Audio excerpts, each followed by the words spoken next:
ओम शांति। ओम शांति। आज बाबा के 29/11/2023 के महावाक्य। बाबा ने कहा, मीठे बच्चे जी बाबा, अपनी बुद्धि व विचारों को इतना शुद्ध और स्वच्छ बनाओ जो श्रीमत को यथार्थ रीति धारणा कर बाप का नाम बाला कर सको। प्रश्न दिया बाबा ने, बच्चों की कौन सी अवस्था ही बाप का शो करेगी?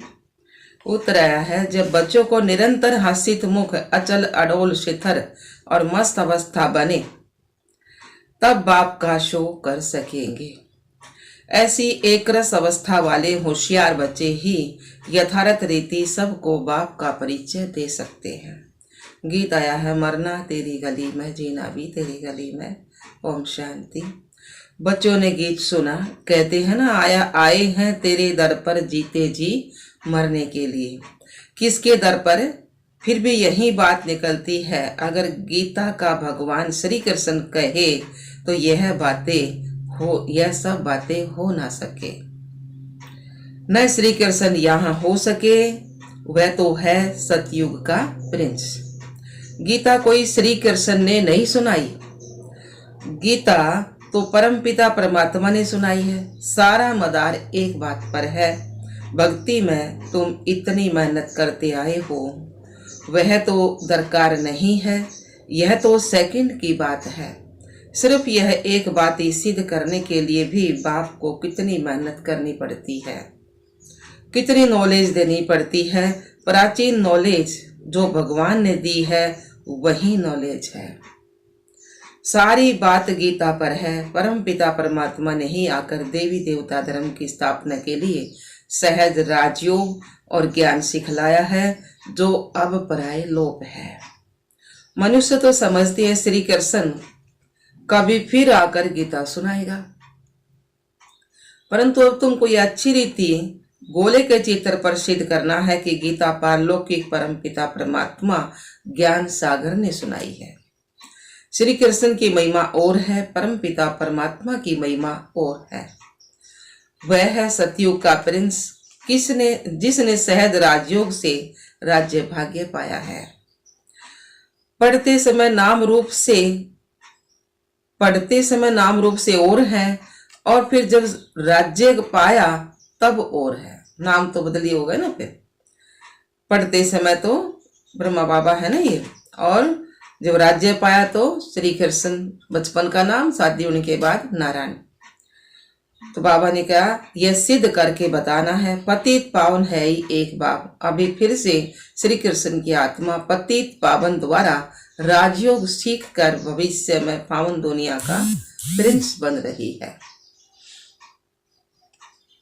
यह सिद्ध कर समझाने में भी युक्तियां चाहिए ना। फॉरनर्स को भी सिद्ध कर बताना पड़ता है ना। नंबर 1 है ही गीता, सर्वशास्त्रमयी श्रीमद् भगवत गीता माता। अब माता को जन्म किसने दिया? बाप ही माता को एडॉप्ट करते हैं ना। गीता किसने सुनाई? ऐसे नहीं कहेंगे कि क्राइस्ट ने बाइबल को अडॉप्ट किया।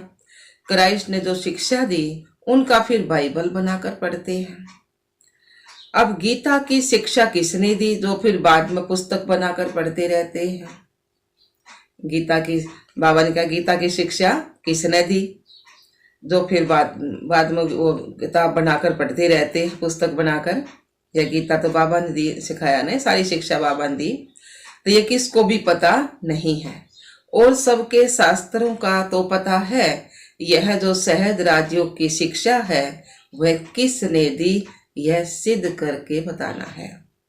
दुनिया तो दिन प्रतिदिन तमो प्रधान बनती जाती है, यह सब स्वच्छ बुद्धि में ही रह सकता है। जो श्रीमत पर नहीं चलते उनको धारणा भी हो ना सके। श्रीमत कहेगी तुम बिल्कुल समझा नहीं सकते हो,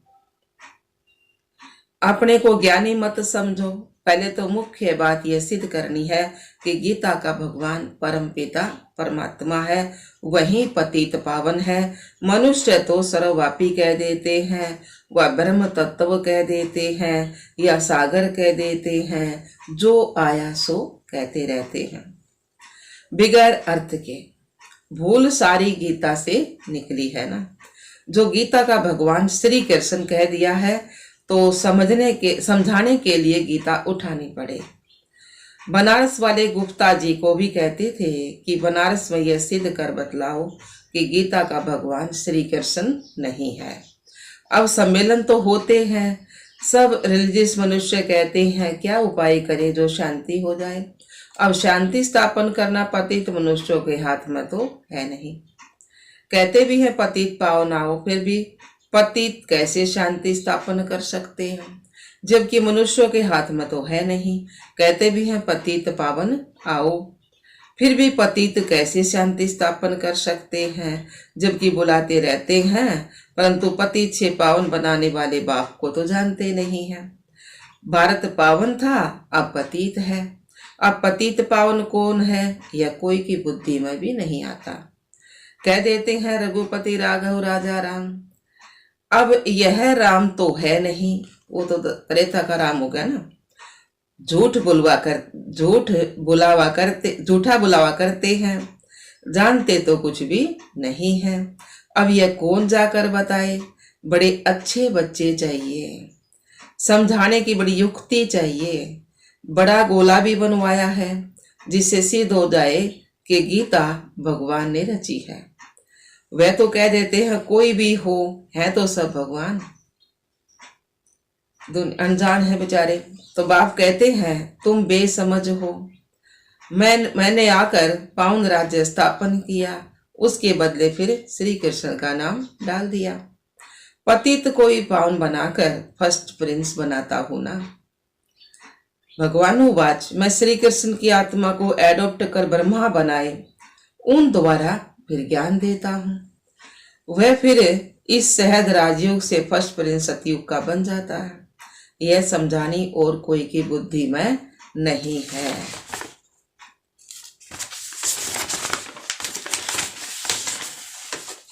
तुम्हें पहले तो यह भूल सिद्ध करके दिखानी है कि श्रीमद् भगवत गीता है सब शास्त्रों की माई बाप। उसका रचयिता कौन था।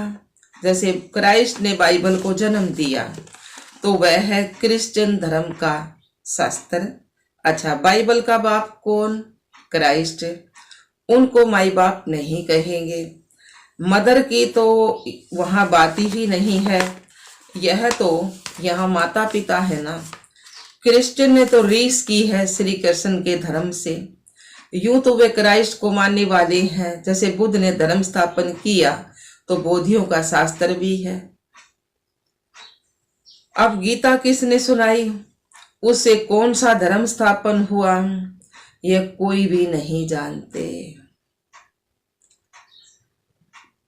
कभी नहीं कहते हैं कि पतित पावन परमपिता परमात्मा ने ज्ञान दिया।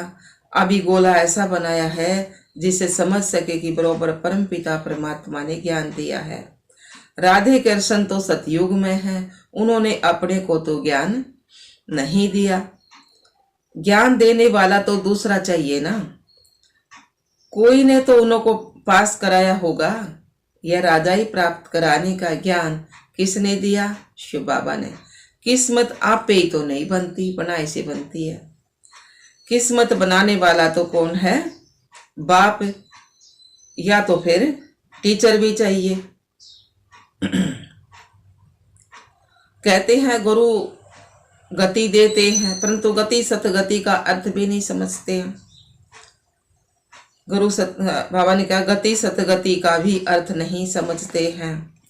परवर्ती मार्ग वालों की सतगति होती है, बाकी गति माना सब बाप के पास जाते हैं। ये बातें कोई भी समझते नहीं है। वह तो भक्ति मार्ग में बहुत बड़े बड़े दुकान खोलकर बैठे हैं। सच्चे ज्ञान की दुकान यह एक ही है, बाकी सब भक्ति मार्ग की दुकानें हैं। बाप कहते हैं यह वेद शास्त्र आदि सब भक्ति मार्ग की सामग्री है। इन जब तब वेद शास्त्र आदि का अध्ययन करने से मैं नहीं मिलता हूँ। मैं तो बच्चों को ज्ञान देकर पावन बनाता हूँ, सारी सृष्टि का सतगति दाता हूँ। क्या गति में जाकर फिर सतगति में आना है। सब तो सतयुग में नहीं आएंगे। बाबा ने क्या वाया गति में जाकर फिर सतगति माना है। ऊपर परम धाम में जाकर फिर सतयुग माना है ना। तो सब तो सतयुग में नहीं आएंगे ना। यह ड्रामा बना हुआ है, जो कल पहले तुमको सिखाया था, जो चित्र बनवाए थे वह अब बनवा रहे हैं। मनुष्य कहते हैं 3 धर्मों की टांगों पर सृष्टि खड़ी है। 3 धर्म, 3 वो दुनिया तनु कहते हैं ना, 3 सिंगार, 3 टांगा पर धरती खड़ी है और सही है 3 धर्म। तो एक देवता धर्म की टांग टूटी हुई है, इसलिए हिलते रहते हैं। पहले एक धर्म रहता जिसको द्वैत राज्य कहा जाता, फिर वह एक टांग कम हो 3 टांगे निकलती हैं, जिसमें कुछ भी ताकत नहीं रहती। आपस में ही लड़ाई झगड़ा चलता रहता है। धनी को तो कोई जानते ही नहीं है, निधन के बन पड़े हैं। समझाने की बड़ी युक्ति चाहिए। प्रदर्शनी में भी यह बात समझानी है कि गीता का भगवान श्री कृष्ण नहीं है, परम पिता परमात्मा है, जिसका बर्थ प्लेस भारत है। श्री कृष्ण तो है साकार। तो बाबा ने कहा वह है निराकार, शिव बाबा निराकार है, उनकी महिमा बिल्कुल अलग है। ऐसी युक्ति से कार्टून बनाना चाहिए जो सिद्ध हो जाए कि गीता किसने सुनाई। अंधों के आगे बड़ी आरसी मतलब आईना रखना है। यह है ही अंधों के आगे आईना, जास्ती टू मच में नहीं जाना। बड़ी भूल, सबसे कड़ी भूल यही है ना। परमपिता परमात्मा की महिमा अलग है, उसके बदले श्री कृष्ण को महिमा दे दी है। लक्ष्मी नारायण के चित्र में नीचे राधे कृष्ण है, वहीं फिर लक्ष्मी नारायण बनते हैं। लक्ष्मी नारायण सतयुग में, राम सीता त्रेता में। पहला नंबर बच्चा कौन है? श्री कृष्ण है। उनको फिर कहाँ ले गए? द्वापर में ले गए। यह सब भक्ति मार्ग की नूंद है। विलायत वाले इन बातों से क्या जाने। रामानुसार यह ज्ञान किसके पास भी नहीं है। कहते भी हैं ज्ञान दिन और भक्ति रात।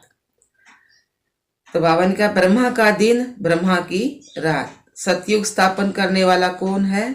शिव बाबा। ब्रह्मा आया कहाँ से?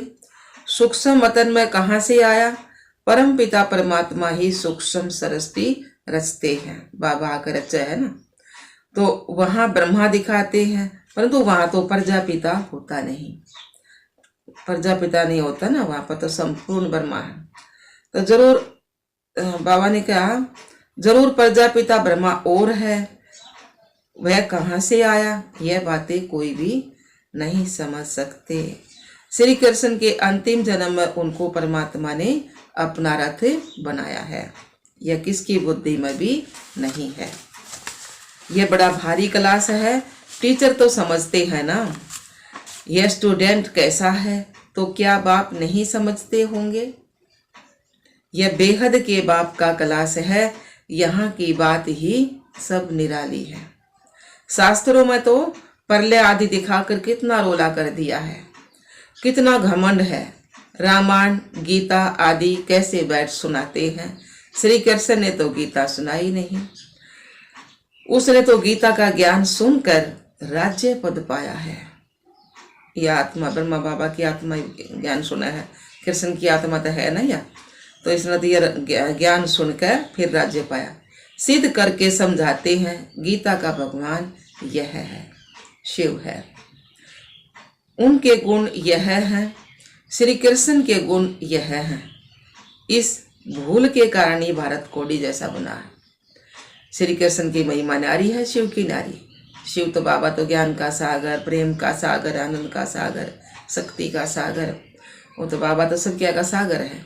और श्री कृष्ण की महिमा 16 कला संपूर्ण, संपूर्ण निर्विकारी, सर्वगुण संपन्न, हिंसा परमोधर्म, मर्यादा पुरुषोत्तम। अलग अलग दोनों के गुण है ना। तो बाबा ने कहा इस भूल के कारण ही भारत कोडी जैसा बना है। तुम माताएं उनको कह सकती हो कि तुम लोग कहते हो ना कि माता नरक का द्वार है, परंतु परमात्मा ने तो ज्ञान का कलश किसी पर रखा है? माताओं पर रखा है। तो बाबा ने क्या माता ही स्वर्ग का द्वार बनती है, तुम निंदा कर रहे हो। परंतु बोलने वाले भी बड़े होशियार चाहिए ना, पॉइंट सब नोट करके समझाना चाहिए। भक्ति मार्ग वास्तव में गृहस्थियों के लिए है, यह है प्रवृत्ति मार्ग का सहज राजयोग।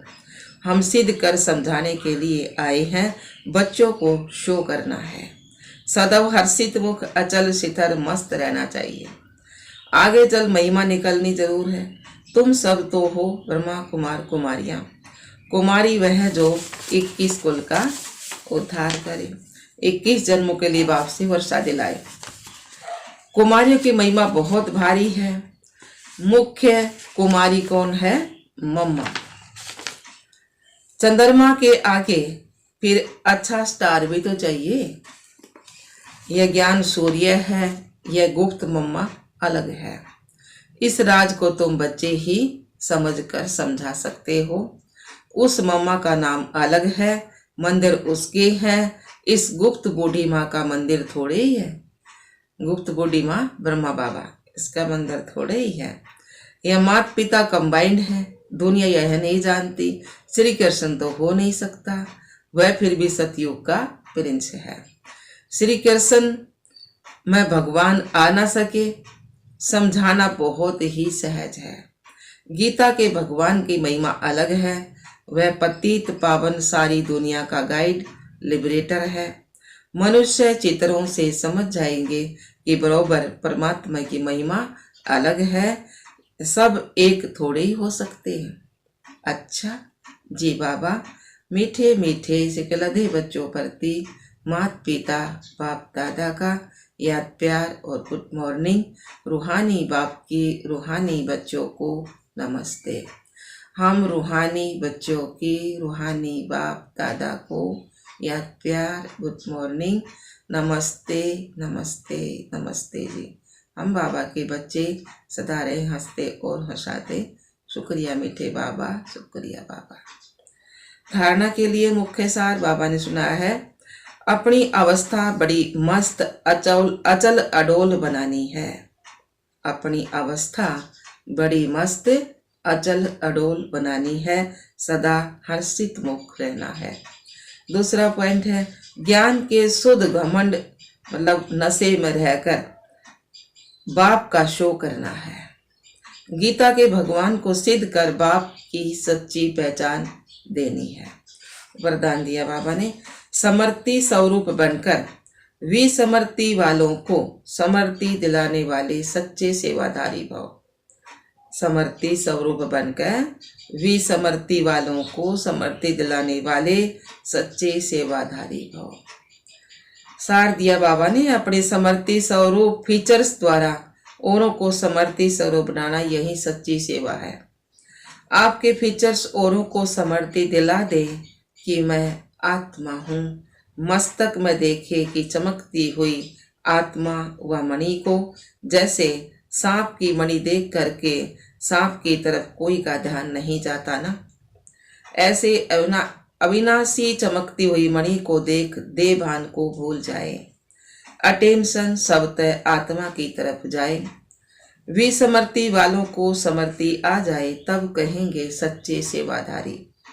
स्लोगन दिया बाबा ने, अवगुण धारण करने वाली बुद्धि का नशा कर। अवगुण धारण करने वाली बुद्धि का नशा कर, नाश कर, गलत पढ़ गया बाबा। अब उसका नाश करके सतो प्रधान दिव्य बुद्धि धारण करो। अवगुण धारण करने वाली बुद्धि का नाश कर, सतो प्रधान दिव्य बुद्धि धारण करो। अच्छा, ओम शांति बाबा।